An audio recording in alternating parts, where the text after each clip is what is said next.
मीठे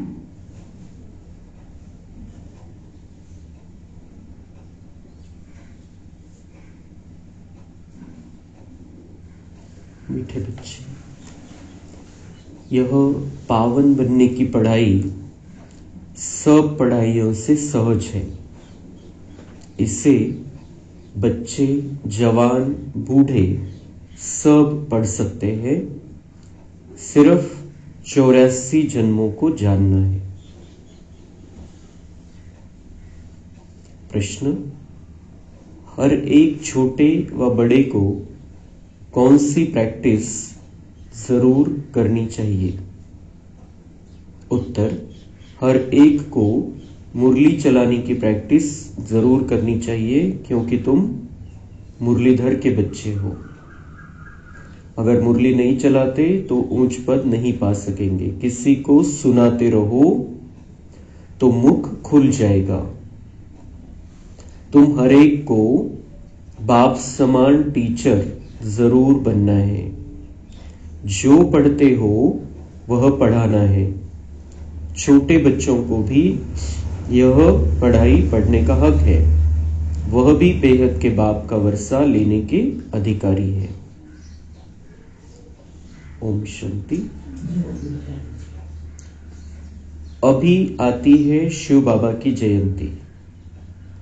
उस पर कैसे समझाना चाहिए? बाप ने तुमको समझाया है, वैसे तुमको फिर औरों को समझाना है। ऐसे तो नहीं, बाबा जैसे तुमको पढ़ाता है वैसे बाबा को ही सबको पढ़ाना है। शिव बाबा ने तुमको पढ़ाया है, जानते हो, इस शरीर द्वारा पढ़ाया है। बरोबर हम शिव बाबा की जयंती मनाते हैं। हम नाम भी शिव का लेते हैं, वह तो है ही निराकार। उनको शिव कहा जाता है। वो लोग कहते हैं शिव तो जन्म मरण रहित है, उनकी फिर जयंती कैसे होगी? यह तो तुम जानते हो कैसे नंबरवार मनाते आते हैं, मनाते ही रहेंगे। तो उन्हों को समझाना पड़े। बाप आकर इस तन का आधार लेते हैं। मुख तो जरूर चाहिए, इसलिए गौ मुख की ही महिमा है। यह राज जरा पेचीला है। शिव बाबा के ऑक्यूपेशन को समझना है। हमारा बेहद का बाप आया हुआ है, उनसे ही हमको बेहद का वर्षा मिलता है। बरोबर भारत को बेहद का वर्षा था और किसको होता नहीं। भारत को ही सचखंड कहा जाता है और बाप को भी ट्रुथ कहा जाता है। तो यह बातें समझानी पड़ती है। फिर कोई को जल्दी समझ में नहीं आता है, कोई झट समझ जाते हैं। यह योग और पढ़ाई दोनों खिसकने वाली चीजें हैं। उसमें भी योग जास्ती खिसकता है। नॉलेज तो बुद्धि में रहती ही है, बाकी याद ही घड़ी घड़ी भूलते हैं। नॉलेज तो तुम्हारी बुद्धि में है ही कि हम कैसे 84 जन्म लेते हैं। जिनको यह नॉलेज है वही बुद्धि से समझ सकते हैं कि जो पहले पहले नंबर में आते हैं वही 84 जन्म लेंगे। पहले ऊंच से ऊंच लक्ष्मी नारायण को कहेंगे। नर से नारायण बनने की कथा भी नामी ग्रामी है। पूर्णमासी पर बहुत जगह सत्यनारायण की कथा चलती है।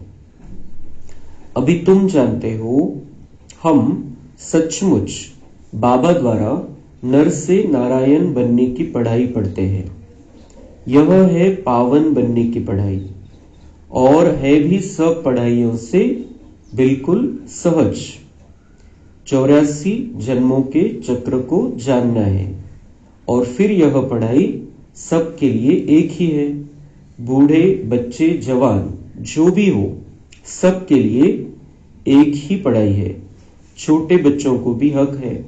अगर माँ बाप उन्हों को थोड़ा थोड़ा सिखाते रहे, बच्चों को भी यह सिखाया जाता है कि शिव बाबा को याद करो।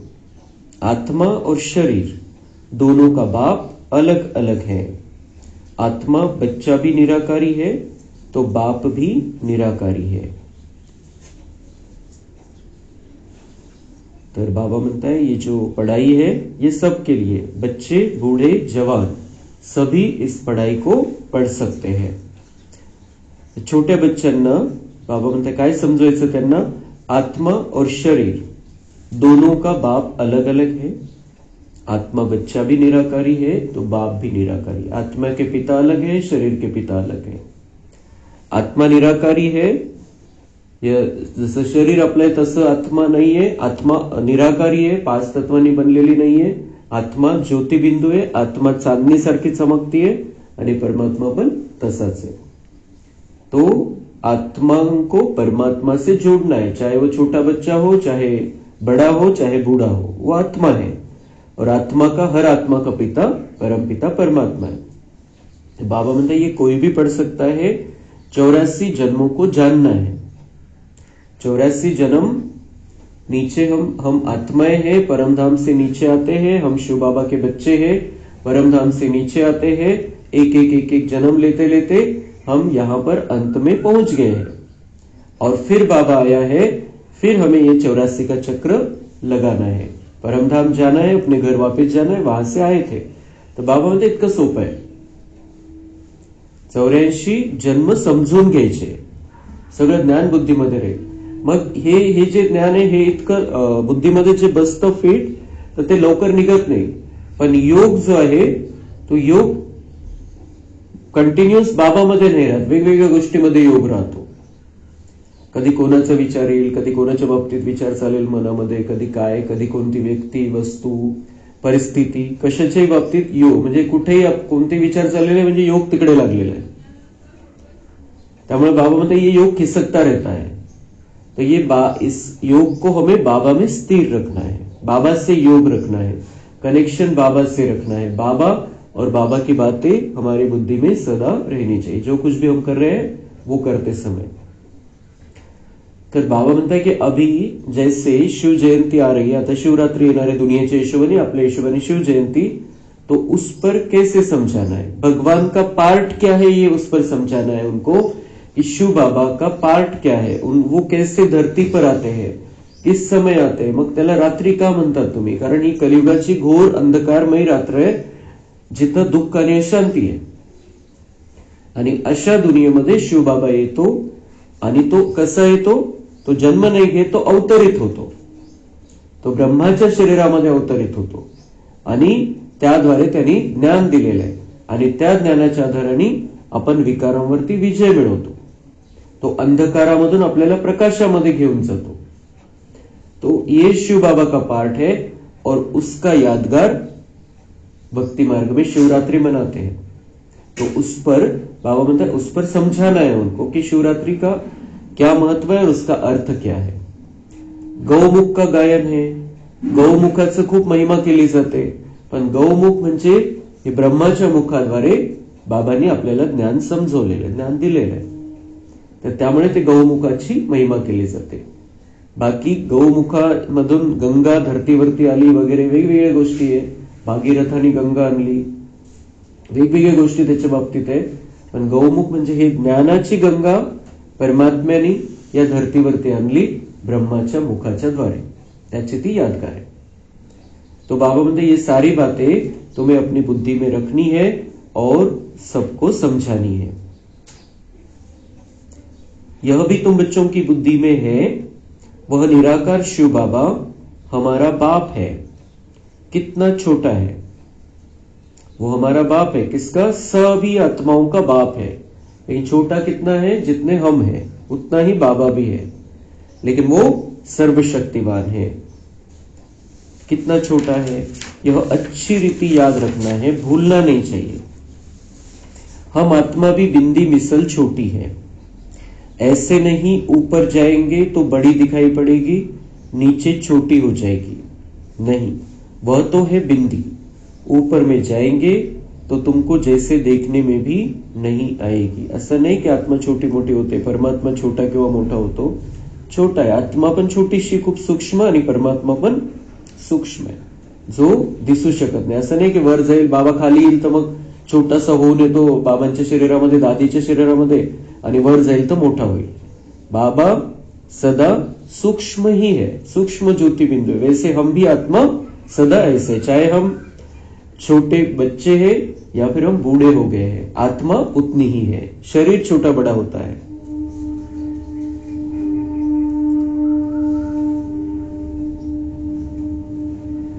तो इन बातों पर बच्चों को अच्छी रीति विचार भी करना है.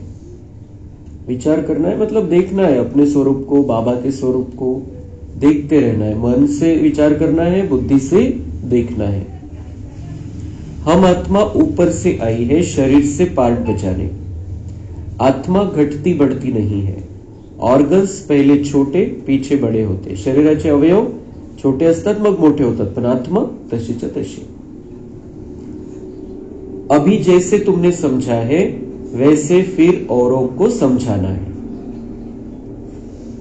या गोष्टी जशा आपल्याला समजलेल्या तशा या दुसऱ्यांना समजून सांगायच्या. आत्माविषयी, परमात्म्याविषयी प्रैक्टिस करायची ती समझाने. यह तो जरूर है नंबरवार जो जितना पढ़ा है उतना ही पढ़ाते हैं. तो जितना हम बहुत अच्छी रीति से मुरली को सुनेंगे, समझेंगे, पढ़ेंगे, धारण करेंगे उतना ही हम दूसरों को भी पढ़ा सकेंगे. तर आपण चांगल्या प्रकारे शिकायचे, मग दुसऱ्यांना पण शिकवायचे. सबको टीचर भी जरूर बनना है सिखाने लिए. असं नाही की मुरली क्लासमध्येच मुरली चालवायची, आपण टीचर म्हणून राहायचं. आता बाबांनी आपल्याला शिकवलेलं आहे, आपण सगळ्यांना शिकवायचं. जेव्हा जेव्हा चान्स मिळेल, जेव्हा जेव्हा कोणाची स्थिती तशी ऐकण्याची, तर त्यांना आपण समजून सांगायचं. तो सबको टीचर भी जरूर बनना है सिखाने के लिए. बाप में तो ज्ञान है, वह इतनी छोटी सी परमात्मा है, सदैव परम धाम में रहते हैं. यहां एक ही बार संगम पर आते हैं. बाप को पुकारते भी तब है जब बहुत दुखी होते हैं. मतलब कभी भी संगम युग के सिवाय बाबा परमधाम से नीचे नहीं उतरता है. क्लियर कट बाबा सांगतोय की 4900 वर्ष मी परमधाम मध्ये. फक्त भक्तांना जे साक्षात्कार करवायचंय, भावनेचं भाडं द्यायचं, ते वरतूनच कार्यक्रम चालतो. यहां नहीं आता है. तब बाबा भक्ति मार्ग में नीचे नहीं आता है. अगर नीचे आता तो उसकी अनुभूति सबको होती थी. इसलिए बाबा क्लियर कर रहे हैं कि मैं परमधाम में रहता हूं, सिर्फ एक ही बार संगम पर यहां पर आता हूं. या 100 वर्षामध्येच बाबा खाली येऊन आपला पाठ बजावतो. तर वेगवेगळे रहस्य बाबा मुरलीच्या द्वारे आपल्या समोर क्लिअर करत असतो. की काय सत्य हे कोणाला कळाले नाही, या सगळ्या गोष्टी ते बाबा आपल्याला मुरलीच्या द्वारे क्लिअर करत असतो. बाप को पुकारते भी तब है जब बहुत दुखी होते हैं. जेव्हा दुःख अतिमध्ये जातं तेव्हाच बाबांना पुकारतात आणि तेव्हाच बाबांचा पाठ खाली येण्याचा असतो. कहते हैं आकर हमको सुखी बनाओ. बच्चे अब जानते हैं हम पुकारते रहते हैं, बाबा आकर हमको पतित दुनिया से नई सतयुगी सुखी पावन दुनिया में ले चलो, अथवा वहां जाने का रास्ता बताओ. वह भी जब खुद आवे तब तो रास्ता बतावे. तो मला स्वतःला यावं लागेल. बाबा म्हणते तुम मुझे पुकारते हो, बुलाते हो, रास्ता बताओ, लेकिन मैं ऊपर से रास्ता कैसे बताऊं, मुझे नीचे आना पड़ता है. तो संगम में मैं नीचे आता हूं तुम्हें रास्ता बताने के लिए. दुख से सुख में जाने का रास्ता. वह आएंगे तब जब दुनिया को बदलना होगा. यह बड़ी सिंपल बातें हैं, नोट करना है. बाबा म्हणते खूप सोप्या सहज गोष्टी आहेत, ज्या रहस्य बनून गेल्या होत्या दुनियामध्ये, आणि हे मी आता तुम्हाला साध्या शब्दामध्ये स्पष्ट करतोय. बाबा ने आज यह समझाया है, हम भी ऐसे समझाते हैं. ऐसी प्रैक्टिस करते करते मुख खुल जाएगा. जब हम मुरली सुनते हैं, बाबा हमें समझाते हैं, हमें दूसरों को समझाना है. बाबाने असं समजवलेलं, दुसऱ्यांना त्या गोष्टी समजवायच्या. तो बाबा म्हणते प्रॅक्टिस करते करते मुख खुल जाएगा. काही वाटणार नाही, कोणालाही काही समजून सांगायचं तर अवघड वाटणार नाही. आपण शिकून घ्यायचे, बाबा जे शिकवतो आपल्याला चांगल्या प्रकारे, आणि मग जे कोणी भेटेल, चान्स असेल तर या गोष्टी समजवायच्या. तो बाबा म्हणते प्रॅक्टिस करते करते मुख खुल जाएगा. चांगल्या प्रकारे आपल्याला समजवते, भीती नाही वाटणार किंवा लोड नाही येणार आपल्यावरती, खूप सहजपणे आपण त्यांना समजावून सांगू शकू. तुम मुरलीधर के बच्चे हो, तुम्हें मुरलीधर जरूर बनना है. हम मुरलीधर के बच्चे हैं, मुरली को धारण करने वाले बच्चे हैं. तो ये मुरलीधर बनना मतलब हमारे अंदर मुरली चलती रहे, हम दूसरों को सुनाते रहे. जब औरों का कल्याण करेंगे तब तो नई दुनिया में ऊंच पद पाएंगे.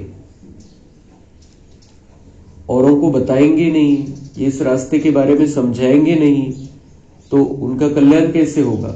और उनका कल्याण नहीं करेंगे तो हम भी ऊंच पद नहीं पा सकते. आपल्यामुळे जर अनेकांचं कल्याण झालेलं आहे तर आपल्याला श्रेष्ठ पदाची प्राप्ती होईल, श्रेष्ठ भाग्य बनणार आहे. म्हणून अनेकांना बाबांचं बनवायचंय, जबरदस्तीने नाही बनवायचंय, पण आपल्याला त्यांना समजवत राहायचंय, ज्ञान द्यायचंय, खूप खूप सोप्या भाषेमध्ये, खूप गोड भाषेमध्ये, आणि त्यांचे जे काही मनामध्ये भावना आहे त्याचा आदर करून, निरादर न करता त्यांना गोड भाषेमध्ये आपण समजून सांगायचंय.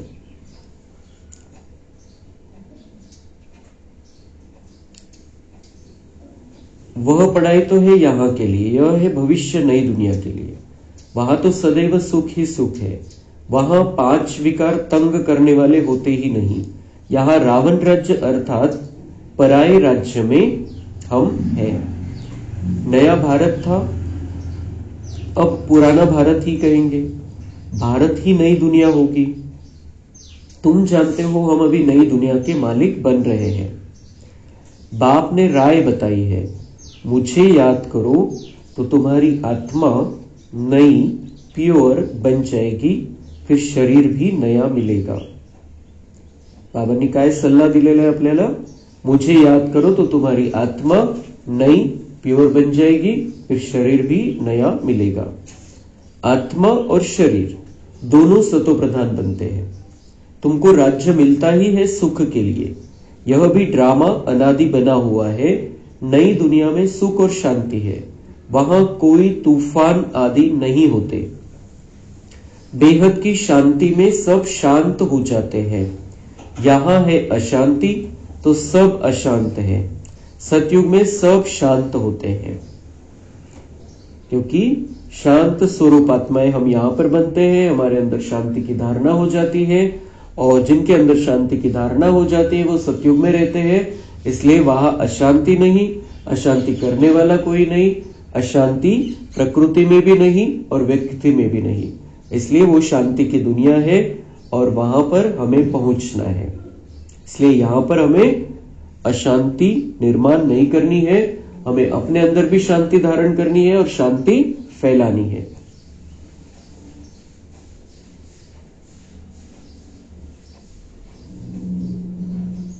सतयुग में सब शांत होते हैं. वंडरफुल बातें हैं ना. यह अनादि बना बनाया खेल है. यह है बेहद की बातें. वह हद की बैरिस्ट्री, इंजिनियरी आदि पढ़ते हैं. दुनियेमध्ये या जन्मापुरता अभ्यास, की काहीतरी आपल्याला इंजिनियर बनायचंय, डॉक्टर बनायचंय, वकील बनायचंय, त्यासाठी अभ्यास चालतो. आणि आपण इथं कशासाठी शिकतोय? देवी देवता बनना है. 21 जन्म के लिए राज्य भाग्य प्राप्त करना है, उसके लिए हम पढ़ते हैं. इस जन्म के बाद की पढ़ाई हम पढ़ रहे हैं. यहां तो काम में आएगी ही, लेकिन जन्म जन्मांतर का भाग्य बनाने वाली ये पढ़ाई है. अभी तुम्हारी बुद्धि में बेहद की नॉलेज है.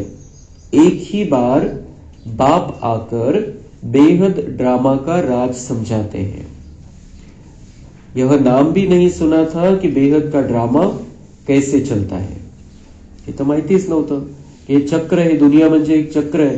हे चक्र चालत राहतं. 5000 वर्षानंतर हे पुन्हा चक्र रिपीट होतं. हे माहितीच नव्हतं. ये बेहद का ड्रामा का राज बाबा हमें समझाते हैं. अभी समझते हो सतयुग त्रेता जरूर वह पास्ट हो गया. उसमें इनका राज्य था. त्रेता में राम राज्य था. पीछे और फिर और धर्म आए हैं. इस्लामी, बौद्धी, क्रिश्चियन, सब धर्मों का पूरा मालूम है. ये सब 2500 वर्ष के अंदर आहे. बाकी सगळ्या धर्माचा जो इतिहास आहे या 2500 वर्षाचा इतिहास आहे. त्याच्या आधी हे धर्म होते हे नाही, फक्त म्हणतात आमचा धर्म खूप जुना आहे. पण धर्मस्थापक कधी आले? या सगळ्या 2500 वर्षामध्ये सगळ्या धर्माचे. त्यामुळे बाबा म्हणता है उसमें 1250 वर्ष कलयुग है, फिर आगे 1250 वर्ष कलयुग है। ऐसे तो नहीं सृष्टि की आयु ही 2500 वर्ष है, नहीं। अच्छा, फिर और कोण था, विचार किया जाता है। तर मग 2500 वर्षाचा जर इतिहास आहे तर आपल्याकडे, आणि कलियुगाचे 1250 वर्ष, हे नंतर 40,000 वर्ष माहिती सगळ्यांना, मग त्याच्या आधी काय होतं कोणालाच माहिती नाही, विचारत सुद्धा नाही कोणी, हे त्याच्या पहिले काय होतं। 2500 वर्षाचा इतिहास आहे, तारीख सन माहिती कधी आलेले, इसवी सन आहे त्याचे की कधी कोण आलं, त्याच्या आधी कोण होतं कोणालाच माहिती नहीं, कोणी विचारत पण नहीं। तो बाबा ने आकर समझाया इनके आगे इनके पहले बरोबर देवी देवता थे इसके पहले, वह भी थे तो मनुष्य ही परंतु दैवी गुणों वाले थे। 2500 वर्षाचा इतिहास माहितीये, त्याच्या आधी देवी देवता होते या दुनियेमध्ये, होते तर ते पण मनुष्यच, पण त्यांच्यामध्ये दिव्य गुण होते। सूर्यवंशी चंद्रवंशी 2500 वर्ष में, पहिल्या 2500 वर्षामध्ये सूर्यवंशी आणि चंद्रवंशी, बाकी आधा में वो सब थे, इससे जास्ती का तो कोई हिसाब किताब निकल न सके। फुल, पौना, आधा, चौथा। फुल म्हणजे 5000 वर्ष, पौना म्हणजे 3750 वर्ष, जेव्हा द्वापरयुग त्रेतायुग सुरू होतो, नंतर अर्धा म्हणजे त्रेता, आणि नंतर पुढे चौथा हिस्सा म्हणजे कलियुग। तो 4 हिस्सा आहे। 5000 वर्षाचं चक्र आहे, त्याच्यामध्ये 4 हिस्से आहे। कायदेशीर तुकडा तुकडा करेंगे ना, त्यांनी वेगळंच सांगितलेलं आहे। कलियुग मग त्याच्या दुप्पट, द्वापरयुग मग त्याच्या दुप्पट, त्रेता मग त्याच्या दुप्पट सतयुग। लेकिन बाबा म्हणते ये कायदेशीर 4 भाग में बटी हुई ये चक्र है। आधा में तो यह है, कहते भी है सतयुग में सूर्यवंशी राज्य, त्रेता में चंद्रवंशी राम राज्य। यह तुम सिद्ध कर बतलाते हो, तो जरूर सबसे बड़ी आयु उनकी होगी जो पहले पहले सतयुग में आते हैं। कल्प ही 5000 वर्ष का है, वो लोग 84 लाख योनिया कह देते हैं, तो कल्प की आयु भी लाखों वर्ष कह देते। त्यांनी काय म्हटलं, 84 लाख योनी आहे, तर 84 लाख जाती प्रजाती जनावरांच्या जीवजंतूंच्या सगळ्या मिळून असतील। संस्कृत मध्ये लाख म्हणजे लक्ष, पण त्यांनी ते लक्ष 84चं लक्ष ठेवायचंय, तर त्याचा लाख शब्द झाला आणि मग 84 लाख जन्म म्हटले गेले। लेकिन बाबा ने आकर हमें समझाया 84 जन्म होते हैं किसी भी आत्मा के ज्यादा से ज्यादा। तो हमें लक्ष्य क्या रखना है, आपल्याला 84 जन्माचं लक्ष ठेवायचं की पहिल्यापासून यायचंय, या सृष्टी ड्राम्यामध्ये 84 जन्म आपल्याला पूर्ण घ्यायचे, म्हणजे सतयुगाच्या स्टार्टिंगला यायचंय। बाकी 84 लाख योनी असतील आणि त्यांनी 84 लाख योनीमधून फिरायचंय असं बुद्धीमध्ये घेतल्यामुळे त्यांनी समजलं की लाखो वर्ष ही दुनिया आहे, पण हे 5000 वर्षाचं चक्र आहे आणि त्याच्यामध्ये जास्तीत जास्त 84 जन्म होतात। इतनी बड़ी दुनिया हो भी न सके, मग किती संख्या झाली असती, जर इतक्या लाखो वर्षापासून जर सृष्टी आहे तर किती दुनिया मोठी झाली असती, किती संख्या वाढली असती। जेव्हा भारत स्वतंत्र झाला तेव्हा आपली लोकसंख्या 30-40 कोटी होती आणि आज 140 कोटी झालेली। ते अचानक इतकी संख्या कशी काय वाढली, मग इतकी जर या 60, 70, 80 वर्षामध्ये एवढी संख्या वाढू शकते, ते लाखो वर्षाची जर दुनिया असते तर किती संख्या झाली असती। आज सगळ्या दुनियेची लोकसंख्या फक्त 800 कोटी आहे, जर लाखो वर्षापासून दुनिया चालत आली असती तर मग किती संख्या झाली असती। तर त्यामुळे हा 5000 वर्षाचा अॅक्युरेट हिशोब बाबांनी आपल्याला दिलेला आहे। हे 5000 वर्षाचं नाटक आहे, पुन्हा सगळे परत जातात घरी आणि पुन्हा एक एक खाली येतात, त्यामुळे तो हळूहळू संख्या वाढते।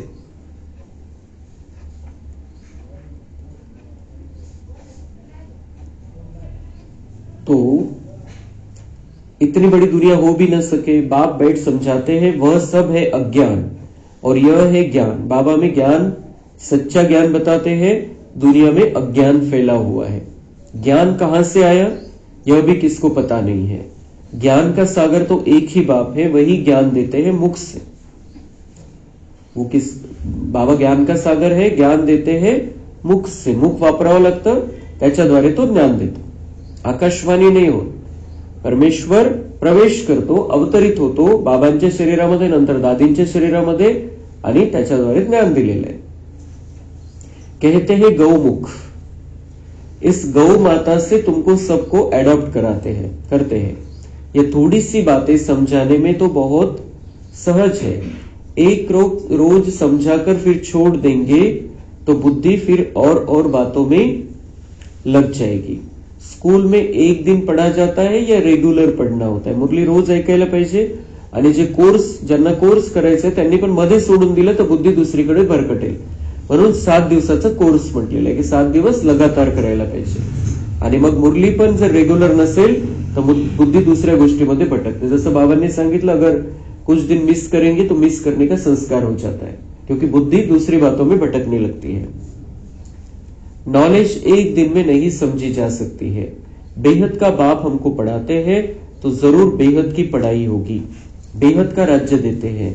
भारत में बेहद का राज्य था ना, यह लक्ष्मी नारायण बेहद का राज्य करते थे। किसी को यह बातें स्वप्न में भी नहीं है। जो पूछे कि इन्होंने राज्य कैसे लिया, भारताचे महाराजा महाराणी होते, त्यांना राज्य कसं प्राप्त झालं, कुठून आले ते, नेमकं कसं काय लक्ष्मीनारायण भारताचं राज्य करत होते, कसं काय, म्हणजे हे देवी देवता आपण मानतो, त्यांनी राज्य कसं काय प्राप्त केलं, कोणाच्याही बुद्धीमध्ये असे प्रश्न नाही आले भक्ती मार्गामध्ये। आणि फक्त सत्यनारायणाची कथा ऐकतात, पण कोणाच्याही बुद्धीमध्ये हे असे प्रश्न येत नाही। लेकिन कैसे राज्य पाया उन्होंने, ये हम जानते हैं, बाबा ने हमको बताया है। उनमें प्यूरिटी जास्ती थी, योगी है ना, इसलिए आयु भी बड़ी होती है। हम ही योगी थे, फिर 84 जन्म ले, भोगी भी जरूर बनना है।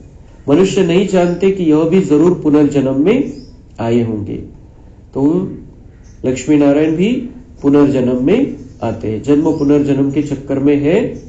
फिर बाबा उनको फिर से योगी बना देते हैं और योगी से उनके अंदर ताकत आ जाती है, ज्ञान की समझ आ जाती है, तो वो विश्व पर राज्य करते हैं। हम भी अभी योगी बन रहे हैं, हम बाबा से कनेक्शन में हैं, हम समझदार बन रहे हैं और हमें भी राज्य भाग्य प्राप्त करना है।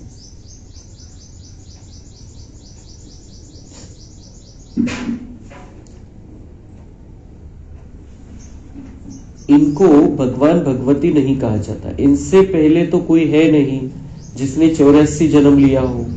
लक्ष्मी नारायणच्या आधी तर कोणीच नाहीये, कारण चक्र नव्याने सुरू होतं जेव्हा लक्ष्मी नारायण या धरतीवरती है। तो ज्यादा से ज्यादा 84 जन्म है और उसमें नंबर 1 है खास लक्ष्मी नारायण। हम आत्मा सो देवता बनेंगे, फिर हम सो क्षत्रिय, डिग्री कम होगी। गाया भी जाता है पूज्य सो पुजारी, सतो प्रधान से फिर तमो प्रधान बनते हैं। ऐसे पुनर्जन्म लेते लेते नीचे चले जाएंगे। यह कितना सहज है, परंतु माया ऐसी है जो सब बातें भुला देती है। बाप ने कोई गीता नहीं सुनाई थी, बाप तो जैसे अब समझा रहे हैं ऐसे समझाया था। बाबांनी गीता नाही ऐकवली, एका अर्जुनासाठी थोडी परमेश्वर येईल। बाबा ने मुरली चलाई है, जैसे अभी समझा रहा है ऐसे ही हर कल्प में हमें समझाता है। ये सच्ची गीता है बाबा की मुरली मतलब सच्ची गीता है। ये वेद शास्त्र आदि सब बाद में बनते हैं, द्वापर मध्ये मग हे वेद शास्त्र बनायला सुरुवात होते।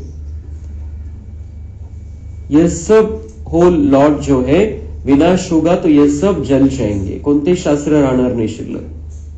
सतयुग त्रेता में कोई पुस्तक होता नहीं, फिर भक्ति मार्ग में बनते हैं। पुन्हा बनतील, पुन्हा नव्याने बनतात। 2500 वर्षानंतर जेव्हा दुःखाला सुरुवात होते तेव्हा मग हे भक्ती सुरू होते आणि भक्तीची मग ती भक्ती करायची कशी, काय करायचं, त्यासाठी हे वेदशास्त्र बनतात। कितनी चीजें बनती हैं।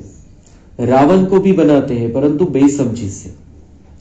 रावण तर आपल्यामध्ये आपल्यातले विकार आहे, आपल्यातली कमजोरी आहे, आणि ते रावणाचा पुतळा बनवायला सुरुवात केली त्यांनी। तो रावण को भी बनाते हैं परंतु बेसमझी से, कुछ भी बता नहीं सकते।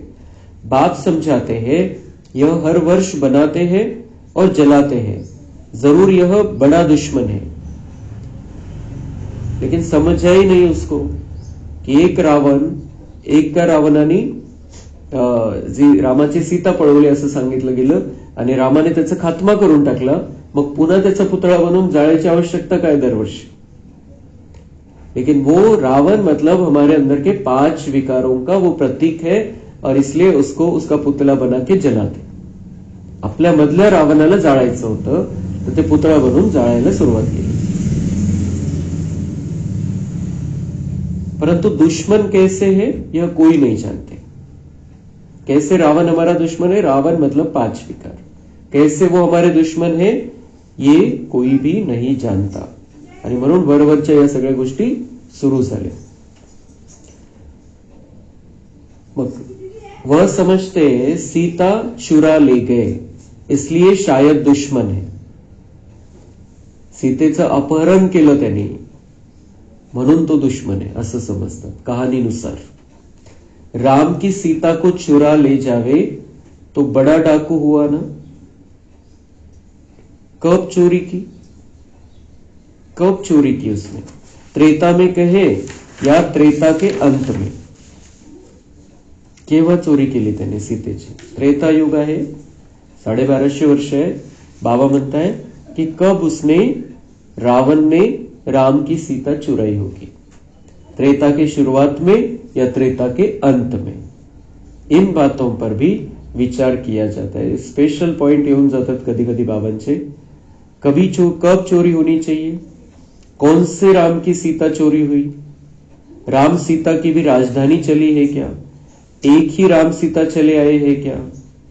यह तो शास्त्रों में जैसे एक कहानी लिखी हुई है. बाबा म्हणते ये कहानी लिखी हुई है, ये तो राजधानी चली है राम सीता की. तर राम सीताच आहे का पूर्ण त्रेतायुगामध्ये, एकच राम सीताची जोडी का, तिचंच राज्य आहे का. विचार किया जाता है कौन सी सीता. 12 नंबर होते हैं ना राम सीता, 12 गाद्या आहेत. पहिले राम सीता, दुसरी राम सीता त्याच्यानंतर गादीवर बसणार, तिसरे राम सीता, चौथे, असे 12 गाद्या आहेत. तर 12 राम 12 सीता आहे त्रेतायुगामध्ये, त्यांचं राज्य आहे. तर बाबा म्हणताय तो कौन सी सीता को चुराया फिर. पहिले वाले पण राम सीताचे आणि 12व्या नंबरला पण राम सीताचे. तर त्याच्यामधले कोणत्या रामाची सीता पळवली. जरूर पिछाडी का होगा. जर ती कहाणी खरी आहे तर बाबा म्हणतात शेवटचं पाहिजे. कारण शेवटचं काय, त्रेतायुगाच्या शेवटी आत्म्यामधली पवित्रतेची ताकद कमी व्हायला लागली होती, देहभान यायला लागला होता. आणि मग रामाची सीताचं अपहरण कोणी केलं, विकारांनी अपहरण केलं, म्हणजे रावणाने अपहरण केलं.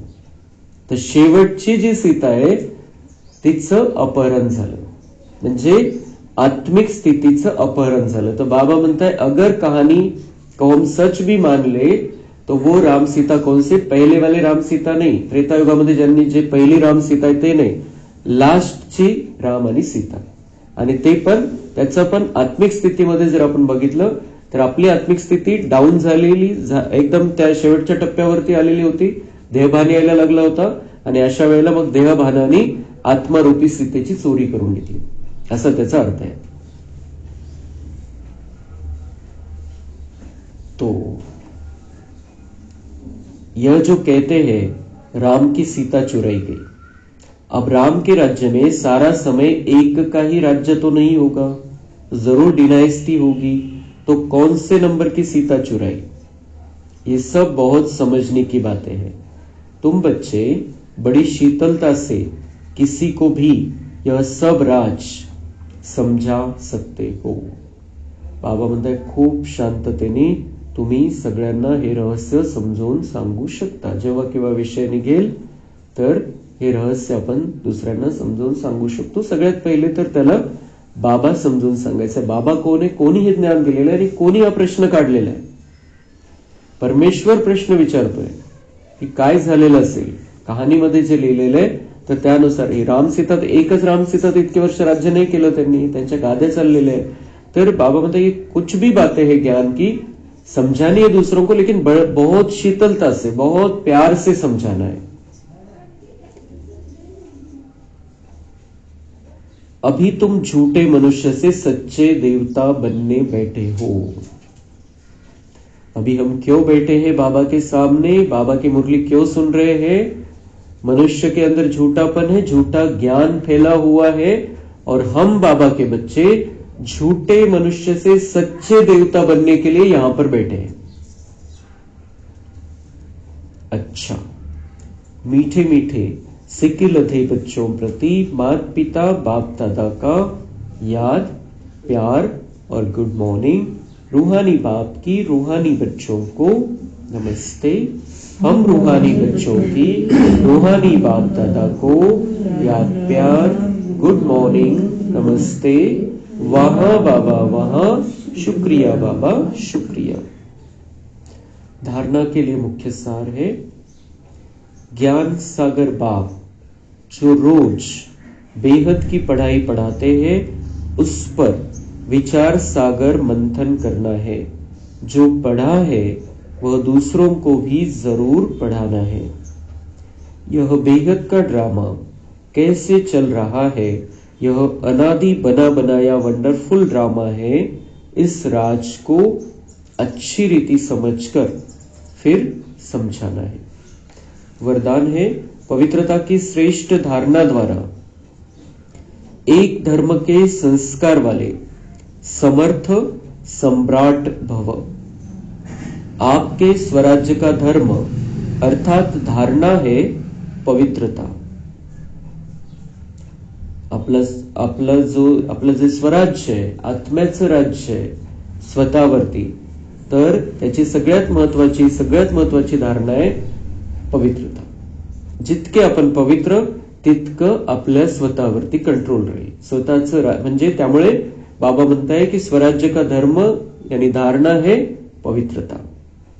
एक धर्म अर्थात एक धारणा, स्वप्न व संकल्प मात्र भी अपवित्रता अर्थात दूसरा धर्म न हो। म्हणजे पवित्रताच पाहिजे मध्ये कुठल्याही प्रकारे दुसरी जी विकारांची गोष्ट आहे, कुठल्याही प्रकारचं व्यर्थ आहे, कुठल्याही प्रकारची नकारात्मकता आहे, हा धर्म दूसरा धर्म आहे पवित्रता सोडून। तर तो दूसरा धर्म आपल्यामध्ये नाही पाहिजे। आपल्यामध्ये फक्त पवित्रता, स्वच्छता, शुद्धता पाहिजे। जहां पवित्रता है वहां अपवित्रता अर्थात व्यर्थ व विकल्प का नाम निशान नहीं होगा। ऐसे संपूर्ण पवित्रता के संस्कार भरने वाले ही समर्थ सम्राट है। तो बाबांनी उपमा दिली कि आप समर्थ सम्राट बन जाएंगे। कब? जब आपके अंदर संपूर्ण पवित्रता के संस्कार है। संपूर्ण पवित्रता जे एकदम अति शुद्धता, बिलकुल शुद्ध, कुठल्याही प्रकारची अशुद्धता नाही, कोणाविषयी कुठले संकल्प नाहीये, विकल्प चाललेले नाहीये, व्यर्थ चाललेलं नाहीये, काही विकारांचं काही नाहीये, कोणाविषयी द्वेष नाहीये, कुठल्याही प्रकारचं आलस्य आणि अलबेलापण मध्ये नाहीये। तर बाबा म्हणते आप कौन हो? समर्थ सम्राट। म्हणजे सम्राट पण, बादशाही पण आणि शक्तिशाली बादशाह। तो ऐसे जो यहां पर समर्थ सम्राट है वो दुनिया पर राज करेंगे आगे चलकर। तो हमें बाबा ये समर्थ सम्राट बनाने के लिए पढ़ाई पढ़ाते हैं। तो हमारा भाग्य है कि भगवान हमें इतनी सुंदर बातें समझाता है और वो उसका उद्देश्य यह है कि हम समर्थ सम्राट बन जाए, समर्थ बादशाह बन जाए। जैसे कल बाबा ने मिलन के समय हमें कहा, बेफिक्र बादशाहों की ये सभा सिर्फ संगम युग में लगती है, बाकी बेफिक्र बादशाह हमें कहीं नहीं दिखाई देंगे। बादशाह है लेकिन हर बादशाह को फिक्र है कुछ ना कुछ, लेकिन हम बेफिक्र बादशाह बनते हैं। तो बेफिक्र बादशाह भी और समर्थ सम्राट। समर्थ सम्राट के लिए पवित्रता की सर्वोच्च धारणा हम आत्मा में होनी चाहिए। अभी के श्रेष्ठ संस्कारों के आधार से भविष्य संसार बनता है। अभी के संस्कार भविष्य संसार का फाउंडेशन है। जितके संस्कार आपले श्रेष्ठ होत जातील, भविष्यामध्ये आपला संसार खूप सुंदर असणार आहे। इथला कलियुगातला आपला संसार जर खूप चांगला असता तर मग बाबाच भेटला नसता आपल्याला, बाबांचे आपण बनलोच नसतो। इस संसार में दुख है, अशांति है, इसीलिए बाबा हमको मिला है। तो इसलिए इस संसार के दुख को बुद्धि में नहीं रखना है। अभी हमें वो सतयुग में जाके संसार करना है, लेकिन उसके पहले हमें यहां पर अपने संस्कार श्रेष्ठ बनाने, शुद्ध बनाने हैं। पवित्रता ही हमारा अब धर्म होना चाहिए।